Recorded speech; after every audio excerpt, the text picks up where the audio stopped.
Okay, Dr. Kanwal, welcome to the show. Thank you so much for being with us. Really appreciate it. How you doing? I am doing amazing. Thank you so much, Simon, for having me today.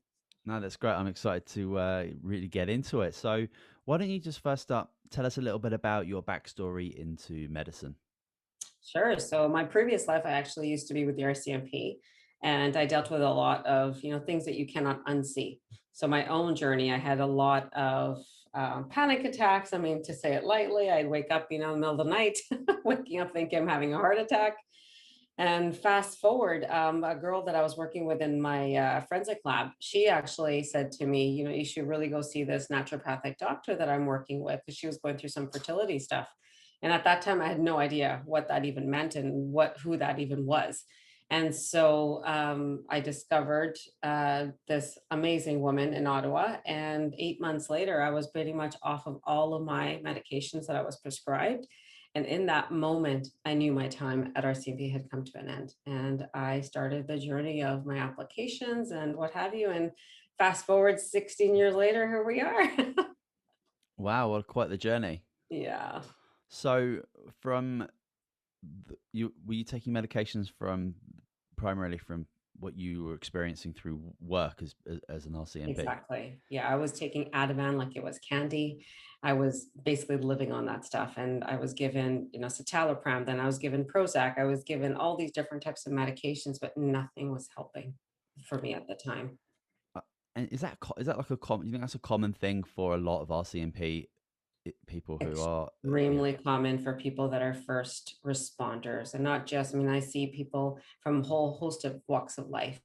Nurses, we're looking at firefighters. So, when people are in traumatic type of situations, how do you go home to your family? You do. I mean, there is a special breed, I have to tell you, with RCMP people, that they're incredible humans. They can literally block it out, but not everybody can. And I was one of those people that literally could not function anymore. wow. And in regards to, obviously, we know about the prescriptions of certain pharmaceuticals, be that antidepressants or antipsychotics, whatever that might be. Do you think because you're trying to get that officer, you're trying to get that individual back out into the field to be okay? Do you think there's a quicker prescription for these things within that industry? Or is it similar if if you went into a doctor's office with PTSD or other conditions? See, that's an interesting question because, how do we get people to function but yet still go back to what they know as their normal? So we have to find that balance between what are they willing to do and what are they willing not to do. So when I work with these individuals, it really boils down to what is the other work that you're going to do that's outside the office. So let's get you in that state, that mental state of peace, literally amongst the chaos. So I often talk about, meditation, but to me, meditation is not sitting down for 30 minutes and doing Om, whatever it is that you're going to do. It's more than that. It's about as you're walking, as you're in your work of absolute chaos, how can I center? How can I be absolutely in the moment, get what I need, the information that I need with all eyes open?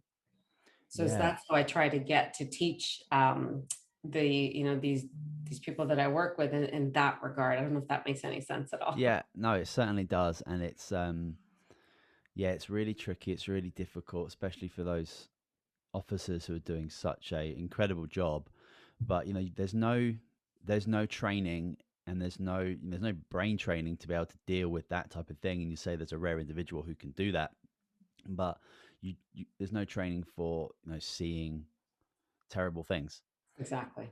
and we're not really programmed that way to deal with those things. So yeah, it must be. It's more than obviously just trying to change the biochemical diversity of somebody to help deal with that. There has to be therapies and protocols and things that you have to do to really help.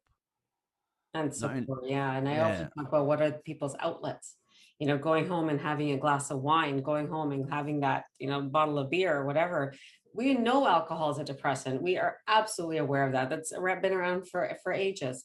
Or, CBD or, any of these, things that we can, get to a point where we can actually abuse these items. Then we follow into this trap that ends up becoming literally the death of our brain.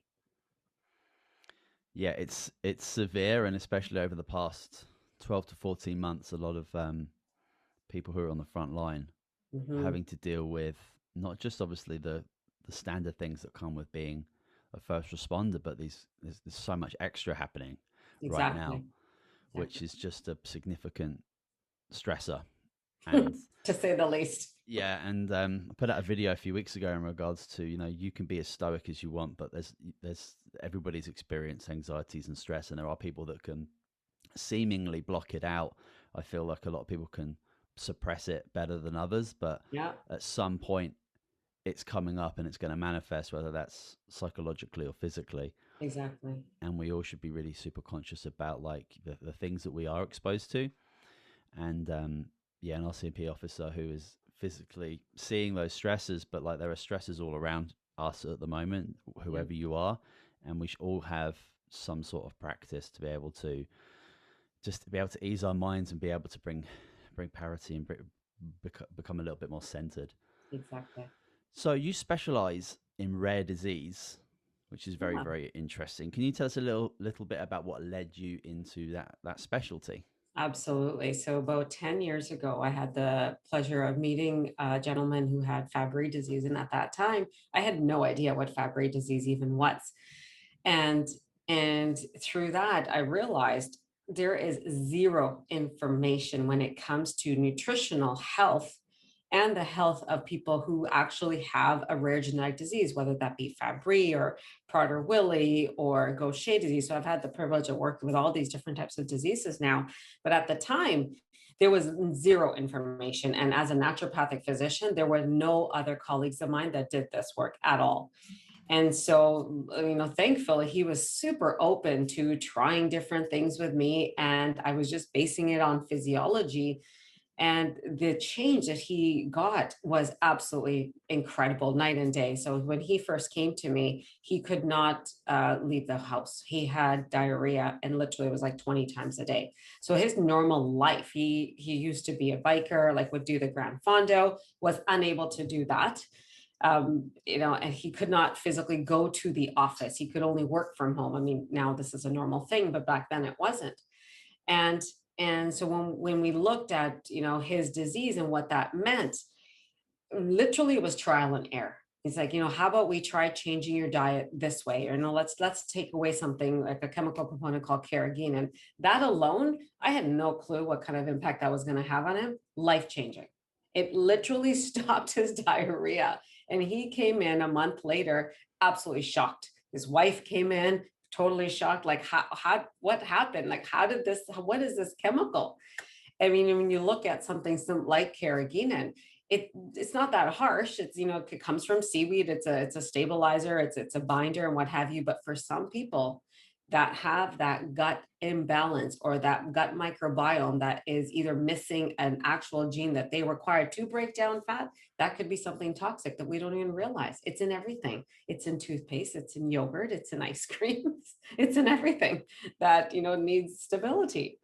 And so from that moment on is when he introduced me to other patients with Fabry disease. And then through the Fabry organization, I got to learn about other different genetic disease. I got to a chance to go to different conferences, and since then it's just been a whirlwind of education for me, like exponentially. This is stuff you never learned in school. We, I think, had one class on there's something called rare diseases, but that was it. There was nothing else. Wow, we had just hearing you speak there, we had Dr. Bonnie Kaplan on the show a couple of months ago, and she was talking about, she's been a researcher in the field of mental health and micronutrients for 40 years. She's retired now, but even back, when she started in the 70s, the discussion between even just mental illness, something super common, and nutrition was just not, you wouldn't even put those two That together. unheard of. Yeah. Yeah, so and then even now, like it's still it's still a little bit of a, it's not something you would go into research for, but it must be so difficult to look up literature for rare diseases that are really specific and rare, and micronutrient supplementation, or just the idea of like nutrition for like It's healing not your gut? just difficult, it doesn't exist. Okay, yeah.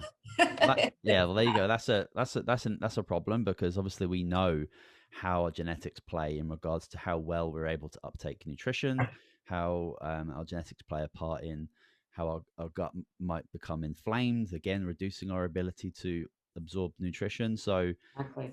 absolutely, it's such a huge factor, and yeah, hopefully that in the future with your work and further research, that people are inspired to look at these rare individuals, and just because they're rare, it obviously shouldn't There's be a few researchers in Toronto right now, and a couple of the pharmaceutical companies that we're trying to organize a potential research opportunity with exactly that. With how does food impact the medication that these people are on? Like a lot of these people are on something called enzyme replacement therapy, and they're going to be on this for life. And it happens every 2 weeks. It's an infusion that happens for them. And what I'm trying to propose is, can we create some type of research? And there's a few people in this world who have this disease, where they're willing to be part of it. And how does food play a role in impacting their response to the drug? So I don't want to touch the drug, obviously you can't, but I want to know, can we make it work better? Can we not? Like, and there has to be a way. So absolutely. we're And figuring even that out right now. that's really cool, and even just getting these individuals together to kind of track like what they do and don't eat, Exactly. Yeah. and finding the commonalities there, that could just be an interesting place to Yeah. start, because most people's diets isn't brilliant, and it's not super diverse, so it could actually be, it could be a quite easy thing to figure out. Yeah. Yeah. um so there's no question, over the last year, it's caused a lot of increase in dis-ease within many different people. So can you maybe explain the fundamentals of how our emotions, for example fear, is connected to the manifestation of disease? We all know fear protects us, prepares us to react to danger. Once we sense that potential danger, our body will release our hormones, right? That will either slow or shut down our functions not needed for survival, like the digestive system. So imagine that someone's in this fear state all the time. How the hell are they going to digest their food? It all of a sudden doesn't happen. The sharpening functions that help us survive, such as eyesight, our heart rate increases in fear, our blood flows to the muscles so that we can actually run faster. So imagine that all the time. So our body will increase the flow of hormones to the part of the brain called the amygdala. And that's what's going to help us focus on presenting the danger stored in our memory, right? That's what our amygdala does. But what does fear then end up doing if it's all the time, especially in this last year and a bit that I've been working with patients? The fear that I have seen in the office, it is beyond what coronavirus is. And I've been often saying this last year and a half, it's not corona that's going to get you, it's your fear that's going to get you. Because what I've seen with fear so far, it weakens your immune system. It'll cause cardiovascular damage, GI problems like ulcers, IBS, the fertility. I've had, patients not being able to get pregnant all of a sudden. And this is not an accident. This is not a coincidence. Fear can impair also formation of long-term memories and cause that damage to certain parts of our brain, like the hippocampus, right? And this can make it even more difficult for us to regulate our feel and leave a person even more anxious, and most of the time. And to someone in chronic fear, the whole world looks really scary. And unfortunately, I've had, one of my own family members, not do very well in this pandemic, which is my middle daughter. That fear can really interrupt process in the brain to allow us to regulate our emotions, and those nonverbal cues and information that are presented, all of a sudden we're no longer to interpret anymore. It literally leaves us impulsive. Like we'll end up with impulsive reactions oftentimes. And then the fatigue that actually ends up happening. Everyone talks about COVID fatigue, but I think it's more than that. It's the fear that we've had that's caused that fatigue for us. And then the post-traumatic stress that I've been dealing with in the last year has been tremendous. So, to answer your question, how is it connected? It's absolutely connected. Without us being able to manage that fear alone, that that that mental issue of we are going to be okay. Our body's responding every single day, every single minute. And when Uh, I've seen those disharmonies, it is absolutely detrimental. Yeah, it can be devastating and in such a quick period of time.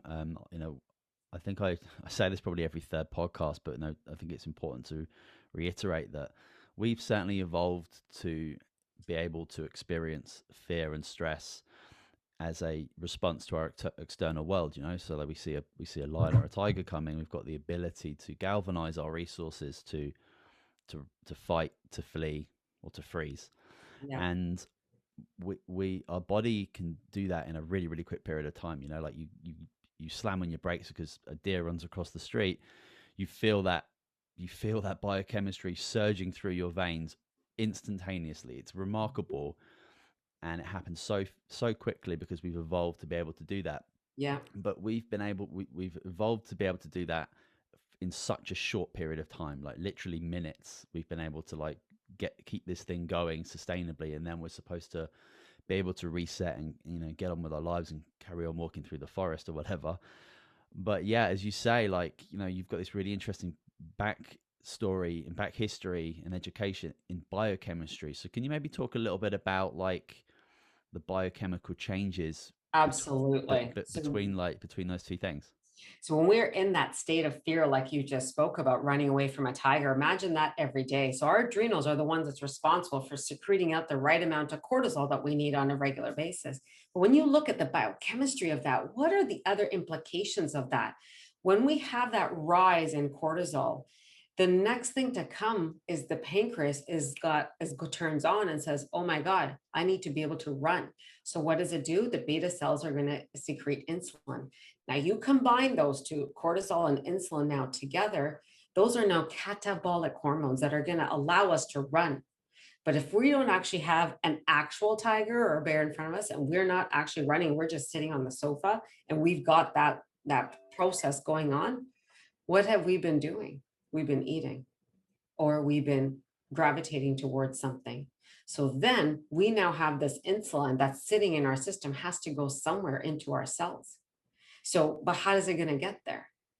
That process almost shuts off, but then we end up eating something like sugar, or we go towards those donuts, or we have that alcohol, or whatever the hell have you. Then what we're doing is pushing that insulin further into the cell, or at least we're trying to. It's almost like, imagine a bowl of fruit that you have. You can only fit so much fruit, but you keep adding more and more fruit, it's going to spill over. So that spilling over now is what causes the muscles literally to break down in our body, literally will deteriorate. So we've been losing lean muscle mass. And then what we are seeing more and more is weight gain, obesity, insulin resistance. All of that all of a sudden is implicated from what start was the fear initially that we weren't able to manage, that we weren't able to actually handle. I mean, that's just a simplified version, of course, but there's a lot more to it than that. But No, that was perfect. Yeah, and yeah, it's just such a yeah, just living in such a fearful state, and I feel we all have such a big responsibility in regards to what we expose ourselves to. yes, Like turning on CNN every morning, you're gonna be scared, absolutely. especially over the last 12, 14 months, and you're literally making that choice. And is there a addictive element behind this biochemistry? Because we could easily people don't want to be scared, people don't want to be in fear, but it's almost like they can't take their eyes off the screen, or the fear and stress that's going on around us, because we're is there an addictive element to this? Absolutely. And, it's that, oh, I don't want to know, but I do need to know because I'll be talking at work, or, my family's going to be seeing something, then I'm not going to know what's going on. So it's this element of needing to know, but not wanting to know, but I need to know. And I often tell patients, to me, a need means if you don't get something, you're going to die. So, for example, oxygen, we need it. Without it, we're going to be dead. Water, we can only go maybe 24, 48 hours without it, and then we're pretty much toast. Food, we can go a couple of months, and it's not an issue. So when I ask patients exactly what you're saying, like, do you really have to watch CTV every single day at 6 p.m. or whatever news, CNN, whatever it is that you're deciding? Is that a real need or is it a want? Because you know it's that perpetual cycle that cortisol goes up again, the insulin goes up, and then you go for that bottle of wine or whatever it is that I'm discussing with that person. I'm just saying, using an example, because there was a patient yesterday actually that we were having this discussion. At the end of it, we realize, where does that come from? It's our society. We have other family members that mean well, and I use that in quotes, mean well. We don't realize that the impact that those meaning well individuals actually have on us. Absolutely, yeah, and it's such a difficult thing for a lot of people to pull their literally their eyes away from, and to actually try and maybe take that 5, 10, 15 minutes to do something else Yeah. that's actually a little bit more I've been resting. prescribing a lot of comedy. I'm like, who is your Nice. favorite comedian? Go watch that show. Or remember That's Friends great. back in the day? Go Yeah, put on a silly episode if you really must watch something. Seinfeld. absolutely. Remember Seinfeld? There's a lot. Yeah, there's a lot of research and science for laughter, and and because obviously it triggers a completely different part of your brain, which is going to Absolutely. engage different biochemistry. So, absolutely, that's a really great prescription for sure. Um, in your practice, are you seeing any increase in anything specific over the like COVID related over the last year and a bit? That's the fear. I mean, the Yeah. fear, the insomnia. Oh my goodness, the insomnia I've seen is absolutely tremendous. And heart palpitations, funnily enough, with people with zero history of anything of the sort. This is where um, I've actually increased my usage of the Truehope minerals, the EMP, funnily enough. So, I mean, I've always used EMP minerals, but my use of it has skyrocketed in the last 8 to 12 months here. And the thing is that when you ask if there's an increase, there's an increase in panic, there's an increase in fear, there's an increase in how the hell am I going to go on for another month? I mean, last year I was telling people, you've got to be prepared for 18 months to 2 years of this. And fast forward, we're still in it. We're not going anywhere. If you look at the normal virus cycle, this is what viruses do. And and so to get that around people's head has been very challenging, to say the least. And it's also a big habitual change to be able to Absolutely. do these new different things that if there's something going on in the external world that's affecting everybody, that is really affecting us psychologically and physically, we should be trying to do our best to adapt to that new thing in our environment, and being aware of how it's affecting us and changing us. Yeah. So yeah, if somebody is experiencing insomnia, heart palpitations, fear, panic, these are all examples that your sympathetic nervous system is just like on the Overdrive. go, ready to go. Because Yeah. if you've got a lion chasing you, you don't want to be sleeping. Your heart No. is going to be doing irregular things. You're going to be Exactly. fearful. Like it makes when you break here when you intellectually break it down in regards to like what you're experiencing and how your nervous system is programmed. It makes absolutely perfect sense. Um, but yeah, it's a tricky thing, because we can all associate ourselves with what being scared is, and what being stressed is, and Yeah. experiencing fear, but it's chronic, and we're drowning in it. Absolutely. And this is where I have found EMP to be so critical, if I may talk about that even. That, that what I have seen in practice is, obviously the situation is not changing, but physiologically, biochemically, it's taken the edge off for people, if that makes any sense. Like the charge of it is different, meaning that, like I had this big CEO person on Thursday tell me that, ever since he started taking the EMP, he can watch the news still, but he no longer has the heart palpitations. He can then shut it off and say, oh, I'm done. Like he couldn't do that before. Like there was this, like you talk about that craving of constantly having to watch it more and more and more, like the alcoholic that has to have that one small drink. It never works that way, right? So his incessant need for that news has just taken a bit of a step back. I mean, he still watches it, but that need of it has changed for him, which That's is interesting. so powerful. That's interesting. Yeah, the whole being stressed thing, it's so depleting for our resources because our body is just constantly trying to gather everything that it can to help Yes. us get through the situation.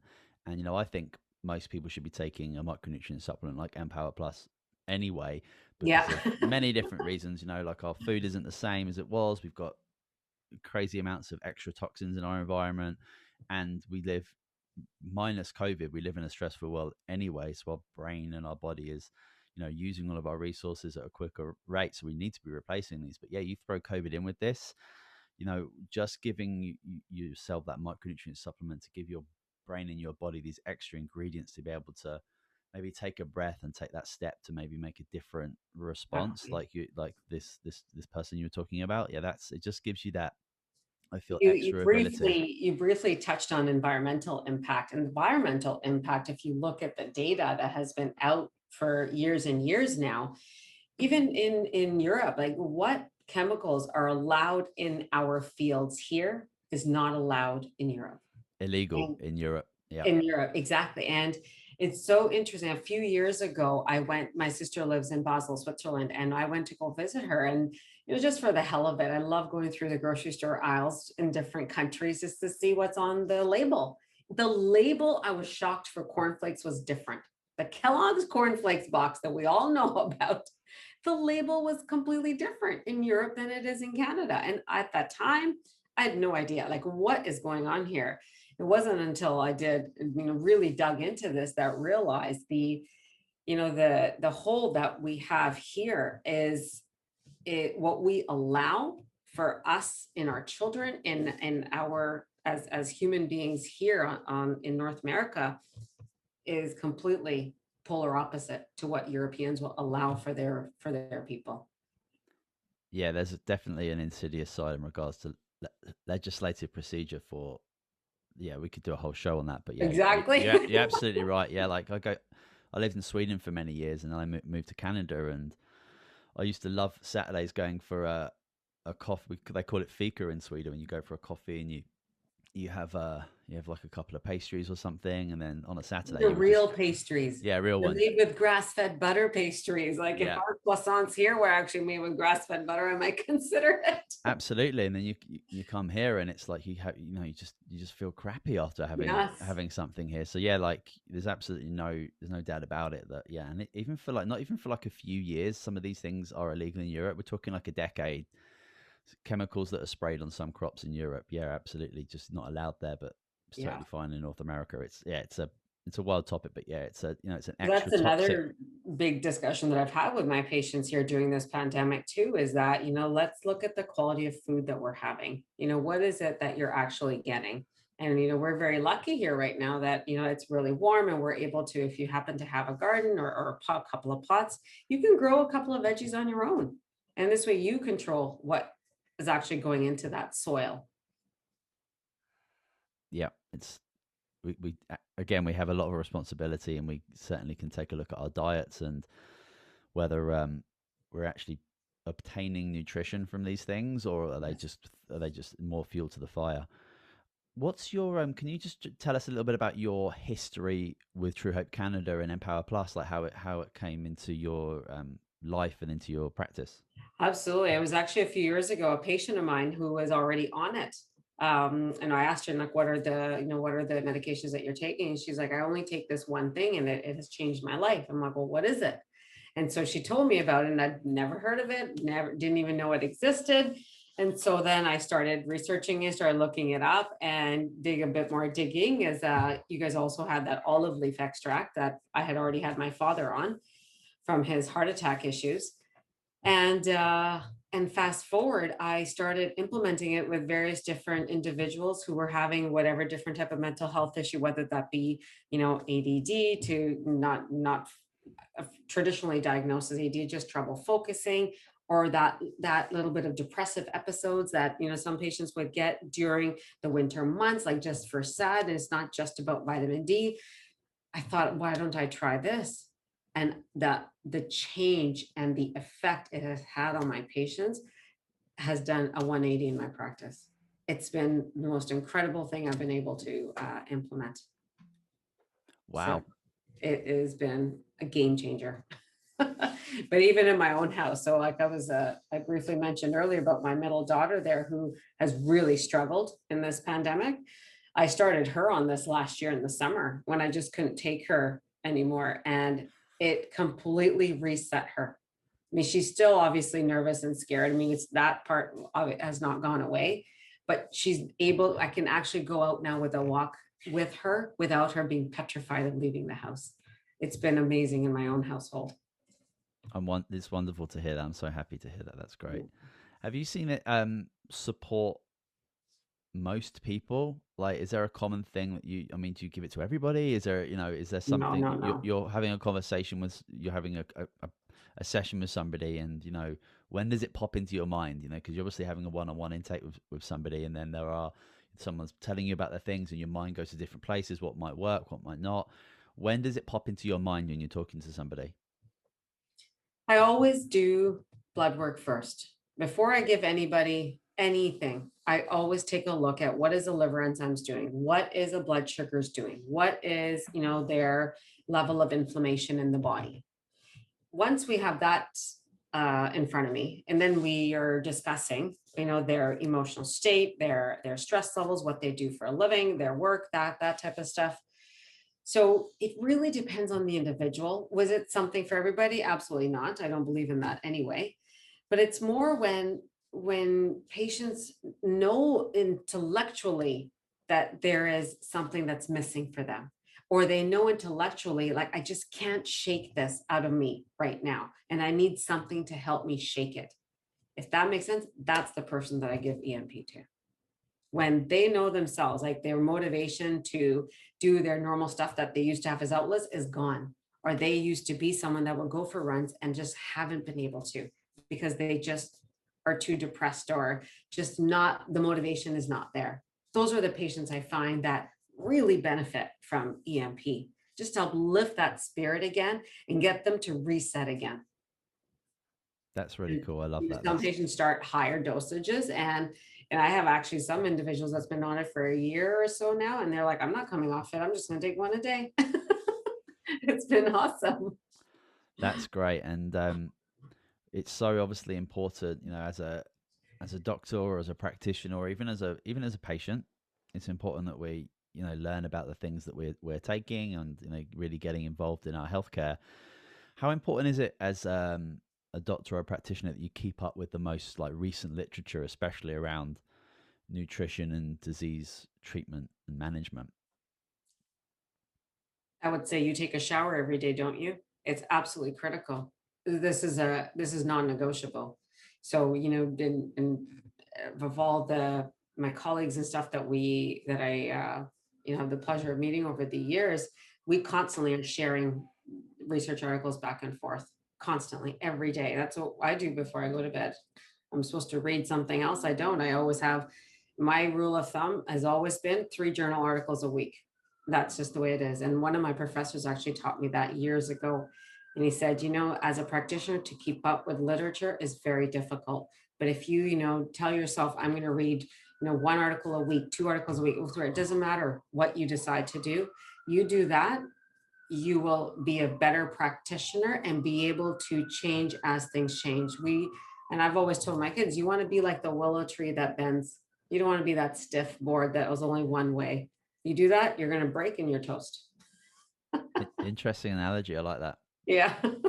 Yeah, even even when I studied holistic nutrition at Pacific Rim College, which was a really comprehensive 3-year program, and I had a really wonderful professor who taught research, and it was Mhm. primarily about how to research, Yes. which is obviously even more important, because you can, the ability for even anyone to kind of cherry pick and kind of get the answer that they're looking for in a research paper, it can be, it's quite easy to do. Yeah.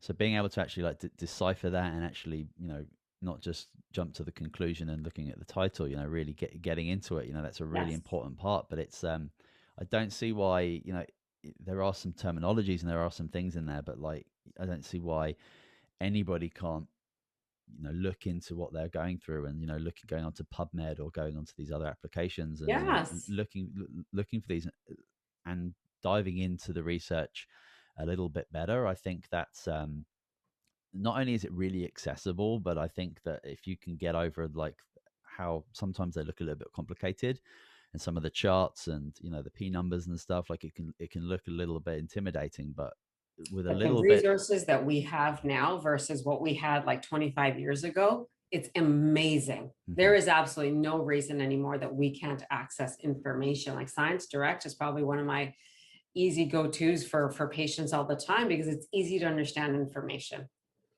that they really are able to break that down effectively for general people to read. So that's often what I will direct my patients to. Wonderful. Yeah, that's great. Given your training in a more sustainable natural treatment process, does your quite unique ability to write pharmaceutical prescriptions give you a different perspective over the power of both pharmaceuticals and natural compounds? Because it's kind of rare that a practitioner's got vast experience in both of those. Absolutely, because there's a time and place for everything. I myself had gone through a period of my life where I 100% needed those pharmaceuticals. Without that, I'm not sure I would have been alive, because that time of my life was so trying. And so being able to recognize that as a practitioner, I think is really critical, because at the end of the day, if somebody really needs an SSRI or something, we have to give it to them. And if we're able to manage without, that's obviously my first line. But when it comes down to being able to decipher what is needed, I think it's really important to have that balance of both, because life is never one way. It just isn't. My father had a heart attack in the beginning of the pandemic last year. And I can tell you, as a naturopath, I couldn't do anything for him in that moment. But fast forward now, that's where we can really help in guiding what the medications are doing, and really supporting the body and ensuring it's going to absorb and allow the medications to do their job, and then maybe one day can actually start to decrease, come off of them. With my experience and with my training, I've been able to get patients off of type 2 medications, where at first, their endocrinologist told them that you will be on this for life. Well, I can tell you that's not a true statement. When people are really motivated to do whatever they can because something rocked their world, like insulin, or told that now you need to take insulin. Well, we all know insulin will make you gain anywhere from 2 to 4 kilograms, but a lot of people don't know that. Research knows that. It's in every single paper that you look at for diabetes, that patients that when they go on insulin and are now going to be gaining weight. That almost defeats the purpose of the insulin, right? So when I've taught patients that through research, through literature, and taught them, let's really get down to how does your body actually respond to food and change it. It's incredible how we've been able to take people off of, safely, of course, the medications. Wonderful. Yeah, it's to be fair to specialists, and like the endocrinologist you're talking about there, obviously very specifically trained in mainly in one area. And that's what one of my big concerns with medicine is, that we do have this kind of separated medical system, and especially when it comes to the idea of using micronutrients or even just nutrition as a way of kind of preparing our bodies to be able to not get to the point where we are manifesting disease. Like prevention Yeah. over that kind of treatment is a really important part. Yes. Do you foresee a time where, not necessarily Empower Plus, but the micronutrients and nutrition are a first response for within a doctor's office or a psychiatrist's office for something like, let's say, depression or PTSD? Do you foresee a time where that might happen? It's already happening. Oh, cool. There's Okay. lots of different practitioners that I've worked with over the years, functional medicine doctors, who that is their first line of let's looking at what the body actually needs. I'll give you a silly example, like vitamin D. We in British Columbia here, they stopped testing for vitamin D and they wouldn't pay for it anymore. Well, I've continued doing the testing, and it's astronomical to actually see the severity of the deficiencies. And, for some people, they're not deficient. So often, people get told, if you're depressed, you take vitamin D, take 1,000, 5,000, it won't matter. Well, it does matter, in making sure that we're looking at what a patient's deficiency is before we prescribe them that medication, I think is important. And if we have the ability to do a combination, do a combination. It doesn't, at the end of the day, it's about the person feeling better. Person is feeling better. There's no other reward than that to me. Wonderful. I'd love to just ask you about vitamin D specifically. Sure. First of all, what's the current, like, in British Columbia or Canada? What's the recommended daily like allowance? Like, what are we recommended to take? 1 to 2,000 units a day. And in your opinion, is that I enough? it to me, it all matters on your biochemistry. Okay. So for often individuals, I always run vitamin D because I have seen patients over the last 6 months because of this pandemic where their doctors have said, take your vitamin D, it'll make you feel better. Well, I did a vitamin D test and turns out they were way too high. And that can also be a detriment. Hmm. It's a dichotomy there. It's Yeah. either one or the other. Either I've seen really low, I've seen really high. If someone's really high, why is that? Why are they not doing the conversion? Why are they not utilizing it? So having low vitamin D is just as terrible as having really high vitamin D levels in the blood. So I always run a test to see what do they actually need. So if I normally here in BC, I like to see the 25 hydroxy D to be around 100. If it's a little bit less, then maybe 2,000 units is good. But if it's significantly less, like I've seen over the last few months here, it being down in the 30s or the 40s, I may actually give an injection initially, do an injection of vitamin D, and then do the oral, just to give them that boost that the Hmm. body actually needs to help support their brain. Because we know that D is critical for to turn on those happy hormones in our brain. It's one of our precursors to GABA, to serotonin. Absolutely. Yeah. It's works more of a hormone, more works more of a hormone than a vitamin, right? Absolutely. Do you recommend a specific type? Because we do hear slow, like, coming out of mainstream media, we do hear slow dribs of recommending vitamin D, and certainly not enough. But, like, there are you go to a supplement store, or you even go to Costco, right? Like, there's a bunch. Like, tell me, like, if I'm recommend my doctor, I'm low in vitamin D. I get told I need to take some vitamin D. I need to take 1,000 I use a day. Okay, I'm just gonna go and get the cheapest one. I'm gonna go to Costco and get Or it, if, right? always look at okay, you have to remember with vitamin D, it's a fat soluble vitamin, which means when they extract it, you need a fat to extract it. So the best form of vitamin D is going to be a liquid so that your body's going to be able to absorb it best. Those gummy bears and all those things that are out there on the market are great for short term, but let's be real. The amount of sugar in there is going to negate the vitamin D anyway. So why bother? So I often say to go for the liquid, but make sure it's a D3.